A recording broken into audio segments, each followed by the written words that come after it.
Ça allait être ma question pour Hervé, c'est qui doit vérifier? Est-ce que c'est nous ou est-ce que c'est la banque?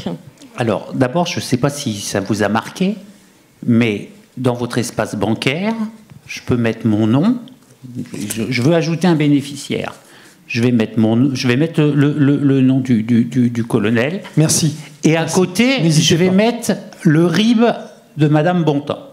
Et la banque, elle ne va pas réagir. Elle ne va pas voir qu'il n'y a pas de concordance entre le nom et l'IBAN que je suis en train d'entrer, et tout simplement parce qu'au jour où je vous parle, là, tout de suite maintenant, ce n'est pas une obligation légale. Alors, ça va le devenir certainement, hein, il y a des travaux européens qui veulent le rendre obligatoire. Il y a déjà des établissements bancaires qui vérifient la concordance entre l'IBAN et le nom du bénéficiaire qu'on introduit dans son espace en ligne, mais pour le moment, ce n'est pas une obligation.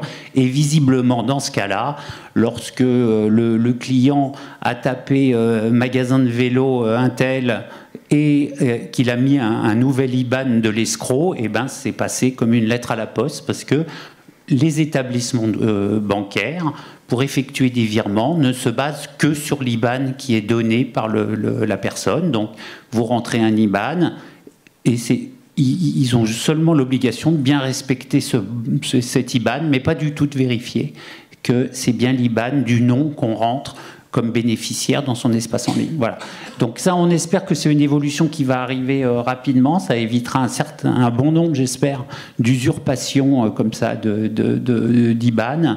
Mais pour le moment, il faut être très prudent et donc vérifier vraiment, car il n'y a pas de vérification systématique et automatique par la banque de la concordance entre le nom du bénéficiaire et l'IBAN qu'on lui associe.